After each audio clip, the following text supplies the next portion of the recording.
갈라디아서 3장 15절에서 22절 말씀. 형제들아, 내가 사람의 예대로 말하노니 사람의 언약이라도 정한 후에는 아무도 패하거나 더하거나 하지 못하느니라. 이 약속들은 아브라함과 그 자손에게 말씀하신 것인데 여럿을 가리켜 그 자손들이라 하지 아니하시고 오직 한 사람을 가리켜 내 자손이라 하셨으니 곧 그리스도라. 내가 이것을 말하노니 하나님께서 미리 정하신 언약을 430년 후에 생긴 율법이 폐기하지 못하고 그 약속을 헛되게 하지 못하리라. 만일 그 유업이 율법에서 난 것이면 약속에서 난 것이 아니리라. 그러나 하나님이 약속으로 말미암아 아브라함에게 주신 것이라. 그런즉 율법은 무엇이냐? 범법함으로 더하여진 것이라. 천사들을 통하여 한 중보자의 손으로 베푸신 것인데 약속하신 자손이 오시기까지 있을 것이라. 그 중보자는 한편만 위한 자가 아니나 하나님은 한 분이시니라.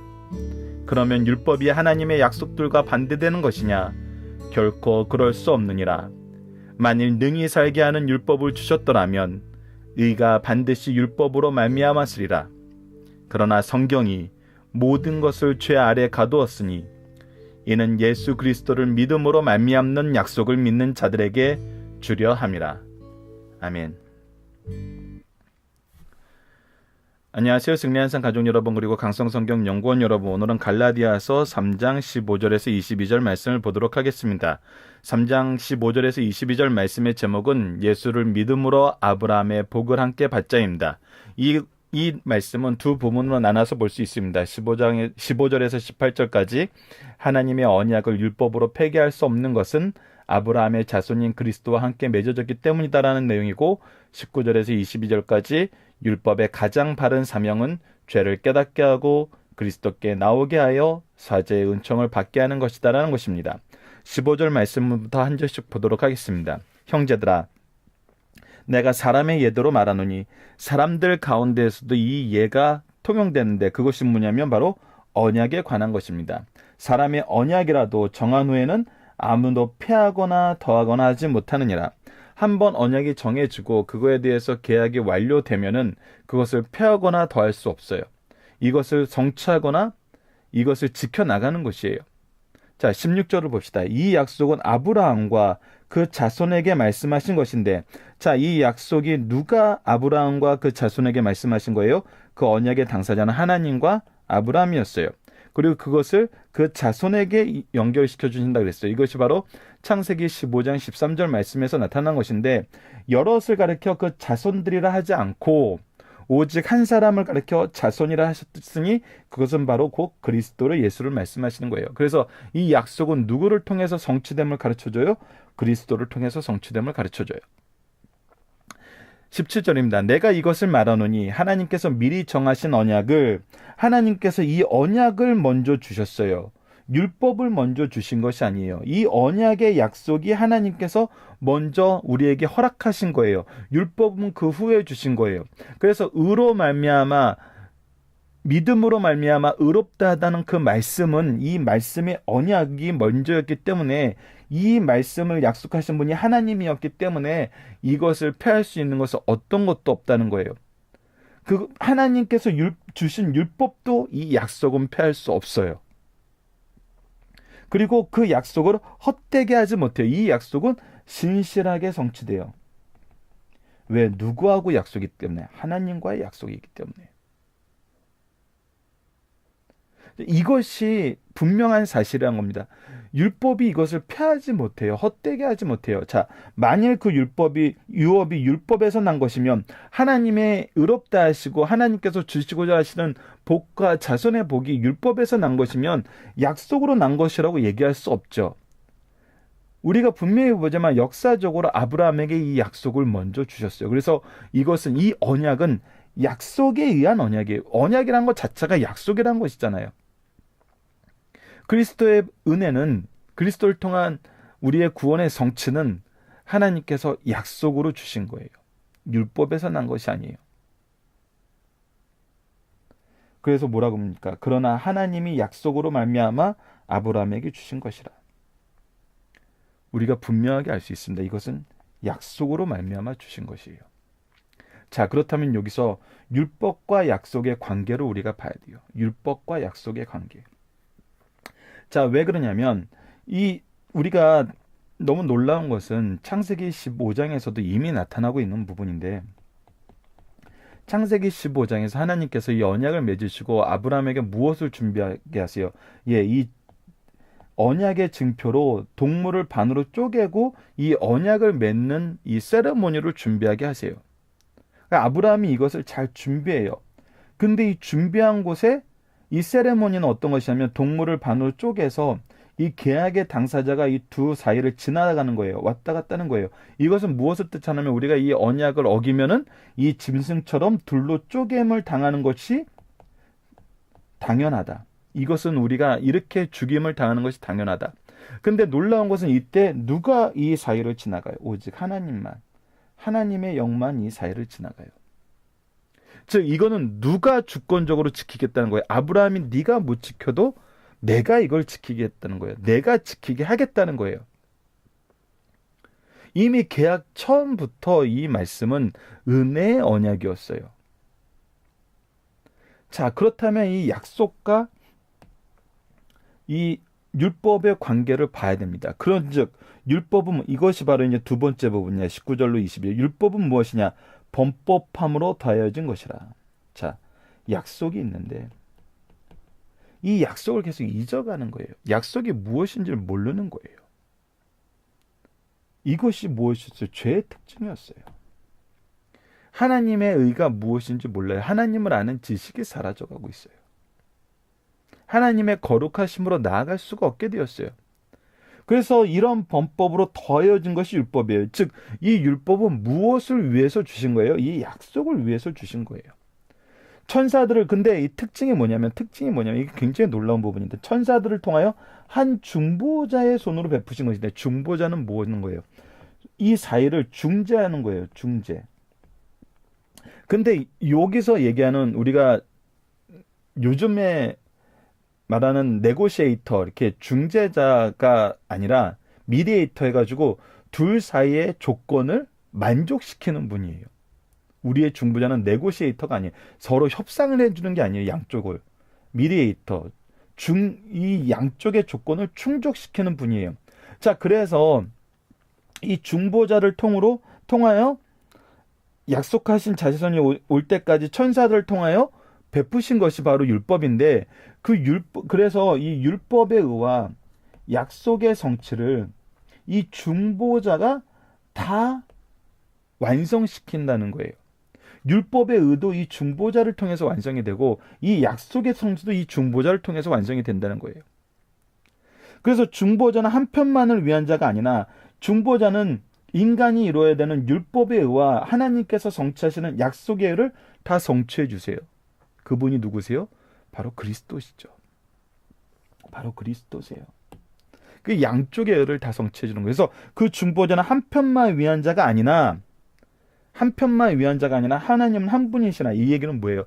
이 중보자는 우리의 양쪽에 우리의 율법의, 우리 측면에서 우리에게 주신 율법의 의와 하나님께서 주신 약속의 의를 다 이루시는데, 이분은 누가 보내신 거예요? 하나님, 한 분인 하나님이 보내신 거예요. 그래서 이것은 삼위일체 하나님의 역사예요. 온전하신 역사예요. 그래서 이것을 중보자께서 이루시고 누가 우리에게 적용시켜 주세요? 성령이 우리에게 적용시켜 주세요. 갈라디아서는 놀랍게도 계속 1장부터 시작해서 성부, 성자, 성령의 이 구속의 역사로 계속 또 가르쳐주고 있어요. 자, 그래서 보십시오. 여기가 중요한 개념입니다. 21절. 그러면 율법이 하나님의 약속들과 반대되는 것이냐? 율법이 하나님과 약속과 반대되는 거예요. 처음부터 18절의 설명을 보면은 이 율법은 바로 이 약속을 이루게 하시기 위해서, 이 약속이 범법함으로 계속 잊혀져 가고 있고, 이 약속을 바라보지 못함으로 인해서 이 약속을 바라보게 하기 위해서 주신 거예요. 그렇기 때문에 반대되는 것이 아니라는 거예요. 결코 그럴 수 없어요. 만일 능히 살게 하는 율법을 주셨다면 의가 반드시 율법으로 말미암았으리라. 이 내용을 잘 보십시오. 우리가 율법으로 살게 되는 것이었으면 율법의 의로 우리가 하나님의 이 언약의 성취를 보였을 거예요. 근데 어떻게 했어요?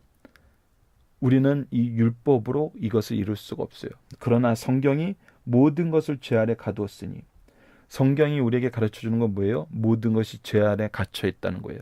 죄에서 자유함이 없다는 거예요.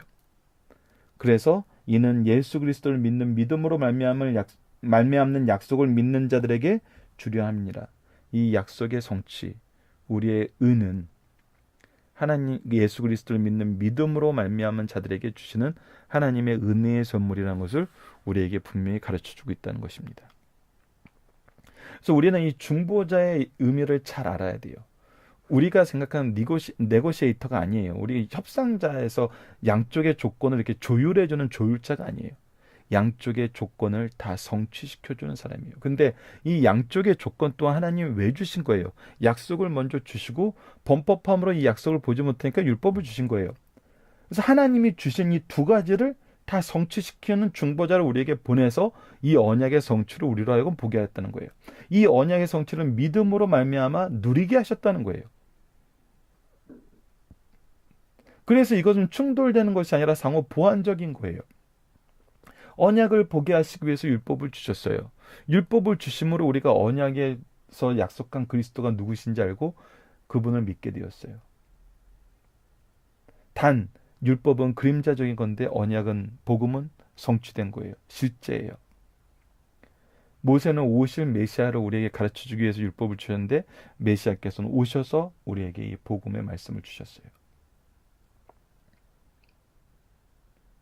내용면에서 어때요? 보완적이에요. 하나의 맥락에 있어요. 무슨 맥락에 있어요? 구속사적인 맥락에 있어요.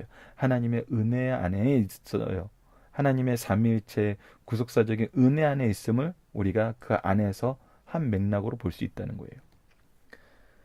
자, 본문 묵상하기를 보도록 하겠습니다. 복음은 무엇에 의하여 우리에게 주어진 것입니까? 바로 언약, 하나님과의 약속, 하나님의 뜻에 의해서 주어진 거예요. 율법은 무엇에 의해 더해진 것이고 언제 유효한 것입니까? 율법은 범법자들에 위해서 우리에게 주신 것이고 더해진 것이고 약속하신 자손이 오실 때까지만 유효한 거예요. 그분을 보게 했으니까 그분을 만나면 그분을 보게 한 그 사진을 계속 보면서 그분을 생각하나요? 그분의 실제를 보죠. 너무나 당연한 거예요. 우리가 뭐 이렇게 이런 표현은 좀 웃기긴 하지만 우리가 뭐 이렇게 사람을 만나기 위해서 소개팅이라든지 아니면 선을 본다든지 할 때 그 사람을 알아볼 수 있게 사진을 받았어요. 근데 그 사진을 보고 그 사람을 알아봤어요. 그럼 그 사람하고 대화를 하지 우리가 그 사진하고 대화를 합니까? 너무나 어이가 없는 예인데 마치 우리가 율법에 의해서 그분을 본다는 그분이 내 앞에 있으면서도 율법을 본다는 건 그만큼 어리석고 앞뒤가 안 맞는 얘기를 한 거예요. 자, 3번 우리에게 주신 중보자는 누가 준비하신 분입니까? 오직 하나님 한 분만이 하나님께서 준비하신 분이에요. 그래서 이것이 은혜예요. 은혜의 복음이에요. 율법과 복음의 관계는 어떻게 되는 거야? 반대되는 것이 아니에요. 호환적인 거예요. 그리고 실체와 그림자 사이의 역할이에요. 그리고 더 나아가서는 이 모든 율법의 의를 우리로 하여금 누리게 하는 삶을 살게 하심을 은혜로 누리게 하는 삶을 살게 하심을 가르쳐주는 놀라운 말씀이에요. 율법의 의가 이제 우리에게는 조건이 되는 게 아니라 능력이 되어버렸어요. 왜? 이미 예수 그리스도께서 성취하셔서 우리에게 허락하셨기 때문에 우리에게 하나님의 지혜와 거룩과 의가 다시 살아났잖아요. 회복되었잖아요. 더 넘치도록 흐르잖아요. 그래서 율법이 가르쳐주는 하나님의 지혜와 의와 능력이 거룩이 우리에게 소유가 돼 있잖아요. 우리가 그것을 얻기 위해서 사는 것이 아니라 그것을 소유하면서 살고 그것을 지키는 것이 자격이 되는 것이 아니라 그것을 나누면서 살고 있어요. 소유하기 위해서 사는 것이 아니라 나누면서 살아요. 이것이 우리에게 주신 은혜의 능력입니다. 중심 사상을 봅시다. 믿음으로 의롭다함을 받은 진리는 아브라함에게 주신 구체적인 약속으로 율법보다 우월한 진리이며 계약의 성질상 무효화될 수 없다는 거예요. 사실 이 약속은 은혜로 주신 것이며 율법은 약속된 분 그리스도께로 인도하기 위해서 추가된 것입니다. 그러므로 율법은 약속을 대체하기 위해 주신 것이 아니요 사람들에게 죄가 무엇인지 알려주므로 그리스도의 대속의 은총을 의지하도록 이끌기 위해서 주신 것이에요. 그러므로 이 약속, 복음은 율법보다 우월한 것임을 우리에게 분명히 가르쳐 줍니다. 두 번째, 구약에 펼쳐지는 모든 언약은 하나님과 선민 간의 계약이에요. 아담과 맺은 언약, 노아와 맺은 언약, 아브라함과 맺은 언약, 다윗과 맺은 언약, 이 모든 언약은 그리스도의 보혈로 말미암아 신약의 준비요 예표드린 것이에요. 여기에 이제 한 가지 빠진 것이 우리가 항상 그 구속사 도표에서 보는 모세 언약이 있죠. 자, 그 내용은 그리스도의 보혈로 만민을 대속하시고 사람은 그를 믿음으로 공로 없이 하나님의 백성이 되고 약속의 기업을 차지하게 된다는 것입니다. 이는 하나님과 인간 사이의 구원의 계약이에요. 이 계약은 폐기할 수 없는 불변성이 있고 하나님 편에서 자발적인 행위이며 인간 편에서는 특권으로 받아들이는 것임을 가르쳐주고 있어요. 이 말씀이 놀라운 거예요. 하나님 편에서는 자발적인 행위며 하나님의 주권적인 행위라는 거예요. 인간 편에서는 특권이라는 거예요. 은혜로 말미암은 특권이라는 거예요. 그래서 우리는 이 특권을 누리면서 살지 이 특권을 얻기 위한 자격을 갖추거나 우리가 이 특권을 성취하는 것이 아니에요. 쟁취하는 것이 아니에요. 이 특권을 나누는 거라는 거예요. 이것이 복음의 능력이라는 것입니다. 세 번째, 율법으로 의롭게 되지 못하고 율법 아래 있는 자가 저주 아래 있다면 율법이 필요 없는 것이거나 범법하게 하는 것인가? 결코 그렇지 않다는 거예요. 율법을 부정해서는 안 돼요. 율법과 복음은 상호 보완적입니다. 율법은 죄를 깨닫게 하고 그 죄를 해결하기 위해 그리스도께로 인도하는 약속의 은혜가 되기 위해서 추가된 것이에요. 즉, 이 복음은 우리가 죄인이란 것을 발견함과 동시에 이 죄를 해결할 수 있는 방법이 그리스도임을 가르쳐줘요. 죄의 진단과 치료를 다 가르쳐줘요. 그리고 그 치료를 받게 하고 치료를 받음으로써 회복된 놀라운 하나님의 능력을 우리로 하여금 소유하게 하고 나누게 해요. 이것이 구속사의 능력 있는 일꾼들이 가진 하나님의 정말 선물인 거거든요. 또 율법이 복음에 비해 열등한 이유는 주신 경로가 모세와 천사를 통해 주셨고 유효 기간도 그리스도가 오실 때까지이기 때문이에요. 이와 같이 율법과 복음의 바른 관계를 가르쳐 주신 말씀입니다. 여러분 살펴보기 정답 카페를 통해서 확인해 주시고요. 자, 적용합니다. 우리가 율법을 통해 죄를 깨닫는 것과 율법을 통해 죄를 깨달아요. 자유자로서 복음의 통로가 되는 삶은 동기, 과정, 결과에서 어떠한 차이점을 가지게 되나요? 자, 동기는 무엇입니까? 이 율법이나 자유자로서 복음의 능력을 누리는 거나 동기는 하나님의 약속이에요. 하나님의 약속에 의해서 우리에게 이것이 주어졌어요. 그리고 범법함으로 이 약속을 의지하지 못하니까 말씀을 더 주신 거예요. 우리는 그것을 하나의 하나님의 말씀으로 보고 있잖아. 우리가 성경 자체를 이거는 율법, 이거는 약속, 이거는 복음, 이거는 뭐 이렇게 나눠서 보나 아니거든요. 이렇게 나눠서 연구하는 사람들도 있어요. 근데 이것을 우리가 하나님의 말씀으로 보지 하나님의 말씀이 아닌 다른 서로 상반된 어떤 논의가 적힌 막 이렇게 정반합의 논의가 적힌 그런 걸로 보지 않잖아요. 그래서 동기는 하나님의 약속, 즉 하나님의 말씀이에요. 과정은 하나님의 구속사예요. 결과는 뭐예요? 구원의 능력이에요. 자, 복음도 어때요? 하나님의 약속을 통해서 우리가 이 복음이 뭔지 알아요. 하나님의 말씀이에요. 복음도 구속사를 통해 완성된 하나님 아버지의 놀라우신 능력이에요. 성령을 통해서 우리에게 적용돼요. 그 결과는 뭐니까? 구원의 능력의 확산입니다. 그러니까 차이점은 뭐냐면 어떻게 보면 이게 상호 보완적이라고도 얘기할 수 있고 프로세서라고 얘기할 수 있어요. 먼저 나에게 이 은혜를 주시고 이 은혜를 나누게 하세요. 이 나눔으로 우리가 이 은혜를 더 크게 만드세요. 크게 만드는 걸로 하나님은 하나님의 구속의 역사를 우리로 하여금 또 이루게 하세요.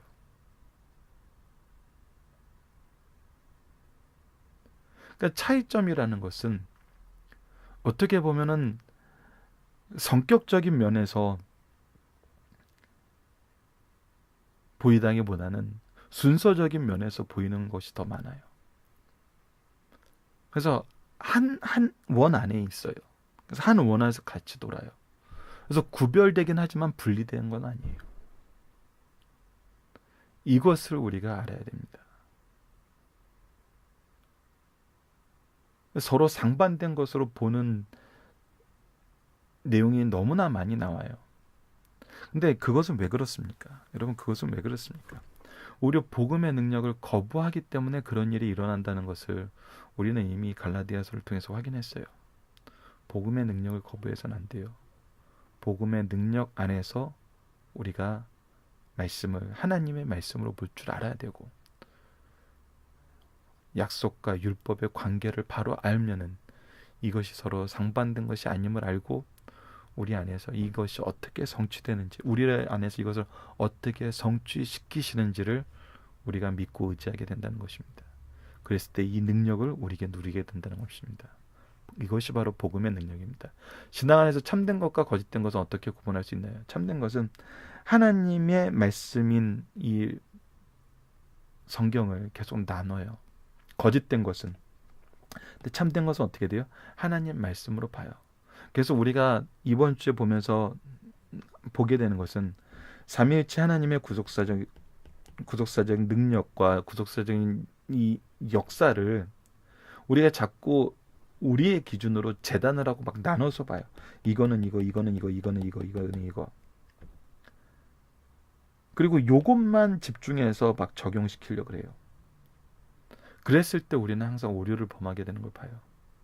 우리는 삼위일체 하나님의 역사 전체를 보면서 전체를 조망하면서 볼 수 있어야 돼요. 그것이 바로 우리가 구속사로 조망한 이 성경 연속 강해짐을 통해서 공부하는 이유예요. 이것을 우리가 함께 나누면서 이 능력을 더욱더 많이 경험하시는 우리 승리한산 가족 여러분들, 그리고 강성성경 연구원 여러분 되었으면 합니다. 말씀을 기초로 기도하기를 통해서 마치겠습니다. 하나님, 우리로 말씀이 완성된 은혜의 시대, 역사를 통해 하나님의 구속사의 증언들을 확인할 수 있는 풍요의 시대에 살게 하심을 감사합니다. 이 은혜를 우리가 힘써 누리게 하여 주소서. 우리가 하나님의 말씀의 은혜와 역사의 증거들을 바로 깨닫고 우리 삶 속에서도 이 놀라운 증거들이 바로 전하게 하여 주소서. 그리하여 하나님의 구속의 은혜의 게시판으로 세상에서 이 놀라운 복음을 전하는 주님의 용사들이 되게 하여 주소서. 우리도 바울처럼 복음의 진리를 바로 전하는 구속사의 능력 있는 일꾼들이 되게 하여 주소서. 예수님 이름으로 기도드립니다. 아멘.